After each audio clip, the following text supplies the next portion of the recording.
ప్రతి నియోజకవర్గంలో పేదవాడికి ఇల్లు ఇవ్వడానికి 3500 ఇళ్ళు ప్రతి నియోజకవర్గంలో ఆల్రెడీ మంజూరు చేసినాం.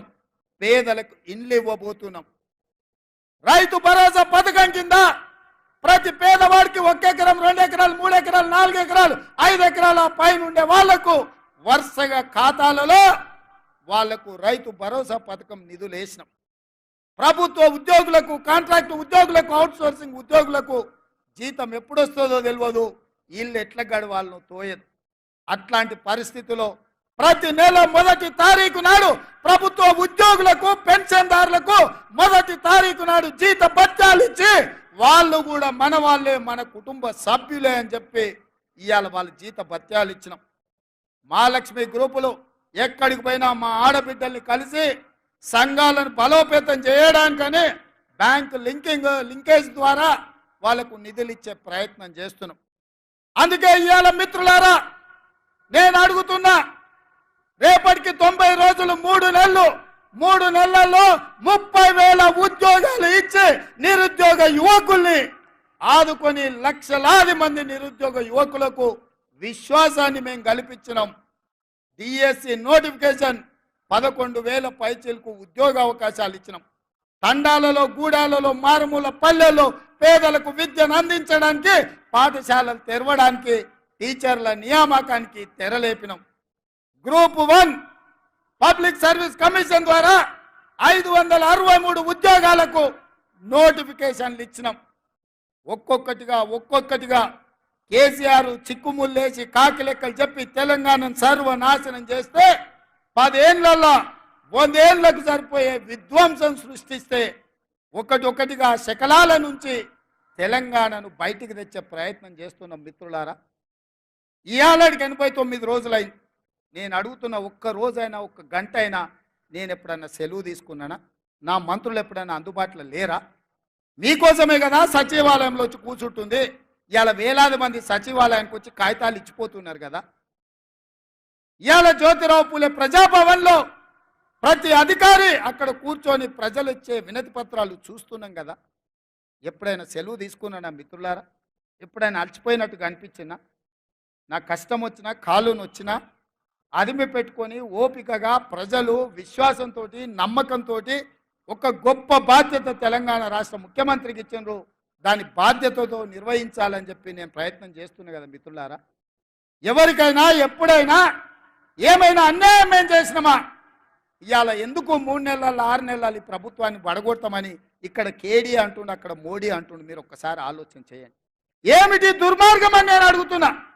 కేసీఆర్ ఎన్నికైతే 10 ఏళ్ళు ముఖ్యమంత్రిగా ఉండొచ్చు. నరేంద్ర మోడీ ప్రధానమంత్రిగా ఎన్నికైతే 10 ఏళ్ళు ఆయన ఢిల్లీలో దర్బార్ చెలాయించవచ్చు. మరి ఇవాళ ఇందిరమ్మ రాజ్యం పేదోళ్ళ ప్రభుత్వం వస్తే 6 నెలలు కూడా ఉండనియారంట. ఇదెక్కడ న్యాయం, ఇదెక్కడ ధర్మం అని నేను అడుగుతున్నా. ఇది న్యాయమా? మీరు ఆలోచన చేయండి. ఏం ఉద్దేశం, ఏం ఆలోచన? అక్కడ మోడీ అయినా, ఇక్కడ కేడీ అయినా ప్రజల చేత ఎన్నికైన ప్రభుత్వం 40% ఓట్లతోని గెలిచిన ప్రభుత్వాన్ని పడగొడతామంటే ఇది ప్రజాస్వామ్యానికి, దేశానికి మంచిదా అని నేను అడుగుతున్నా. విజ్ఞులు, మేధావులు ఆలోచన చేయాలి. దుర్మార్గమైన రాజకీయాలను పాత్ర వెయ్యాలి. ఎందుకు పడగొడతామంటున్నారు మా ప్రభుత్వాన్ని? అంటే పార్టీ ఫిరాయింపులు, పార్టీలను చీల్చడం, ప్రభుత్వాలను పడగొట్టడమే మీ నీతి, మీ జాతి అని నేను అడుగుతున్నా. ఒక పాలమూరు బిడ్డ, ఒక రైతు బిడ్డ ఇవాళ కుర్చీలో కూర్చుంటే చూసి ఓర్వలేకపోతురా? ఏం మా పాలమూరు బిడ్డలకు అర్హత లేదా? మేము చదువుకోలేదా? మాకు హక్కు లేవా? మేము ఈ రాష్ట్రంలో ప్రజలం కాదా? 4 కోట్లలో మేము లేమా? ఈ 4 కోట్ల ప్రజల కష్టాలలో మేము పోరాటం చేయలేదా? మేము తెలంగాణ ఉద్యమంలో లేమా? తెలంగాణ ఉద్యమంలో ఆ బేకార్ గారిని నుంచి పార్లమెంటుకు పంపించింది మేం కాదా? పాలమూరులో ఊరు లేదు, పార్లమెంటులో నోరు లేదు, అయినా బేకారోడు కరీంనగర్ నుంచి మన జిల్లాకు వలసి వస్తే మనం గెలిపియలేదా? మన మంచితనం చేతగంతనమా అని నేను అడుగుతున్నా మా యువకుల్ని. కొడకల్లారా, ఎవడన్నా టచ్ చేసి చూడండి, మా పాలమూరు బిడ్డలు అగ్ని కణికలై, మానవ బాంబులై, నా కొడకల్లారా ఎవడన్నా మిగులుతే నేను చూస్తా అనుకుంటురేమో, తమాషా చేస్తురేమో. వానో వీనో సందులల్లా సకలగుల పెట్టి ఏదో చేద్దామని. ఒక్కనొక్కని పండబెట్టి తొక్కి పేగులు తీసి మెడలేసుకొని ఊరేగుతాం బిడ్డ ఎవడని ప్రభుత్వం మీదకి వస్తే. ఇది ఆసామాసి అల్లాటప్పకు వచ్చిన వాళ్ళం కాదు బిడ్డ.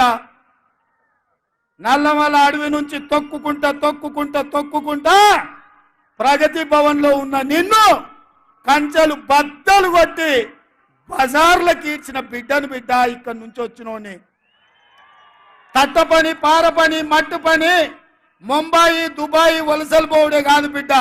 నీలాంటి వాళ్ళని గోతి తీసి బొంద పెట్టేది కూడా మాకు తెలుసు. ఆయనలో నల్గొండలో మాటల సందర్భంలో మా ఉత్తమన్న, జానన్న, ఎంకన్నా ఉండే మా జిల్లాల మొత్తం గెలుస్తామన్నారు. సంతోషమయ్యా, మీరు ఎన్నన్నా గెలవండి, మా బిడ్డలు ఇంకొక సీట్ ఎక్కువ గెలిపిస్తారని చెప్పిన. నేను నల్గొండలు చెప్పిన.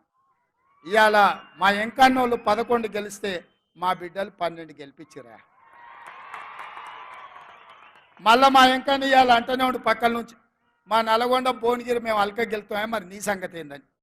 ఇక నా సంగతి ఏందో మీరే చెప్పాలి, ఎందుకంటే ఇక నేను కాదు కదా చెప్పాల్సింది. మరి మన నాగర్ కర్నూలు, మన మహబూబ్ నగర్ గెలవాలనా లేదా? మరి గెలవాలంటే ఎవరు కష్టపడాల్సింది? మన 12 మందిని గెలిపించింది మీరే కదా. మరి రేపైనా ఈ 2 గెలిపించాల్సింది, తెలంగాణలో 14 గెలిపించడానికి ఆశీర్వదించాల్సింది మీరే కదా మిత్రులారా. ఇవాళ నేను ఒక్కటే మాట చెప్పదలుచుకు,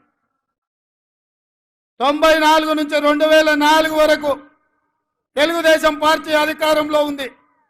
2004 నుంచి 2014 వరకు డాక్టర్ వైఎస్ రాజశేఖర రెడ్డి గారి నేతృత్వంలో కాంగ్రెస్ అధికారంలో ఉంది. 2014 నుంచి 2024 వరకు చంద్రశేఖరరావు టీఆర్ఎస్ పార్టీ అధికారంలో ఉంది. ఇవాళ ఈ వేదిక మీద నుంచి చంద్రశేఖరరావు మందేసినవో మంది వేయలేదో నాకు తెలియదు, నువ్వు వండుకున్నావో పండుకోలేదో నాకు తెలియదు. వాళ్ళ ఇంట్లో నేను చెప్తున్నా, లేపూరి చంద్రశేఖరరావుని టీవీ చూపించు రేవంత్ రెడ్డి ఏం చెప్తున్నాడు. 2024 నుంచి 2034 వరకు కాంగ్రెస్ పార్టీ తెలంగాణ గడ్డ మీద ఈ 10 ఏళ్ళు ప్రభుత్వం ఉంటుంది. 30 జెండా తెలంగాణ గడ్డ మీద ఎగరేస్తాం. ఇది మా కార్యకర్తల మీద ఆనా.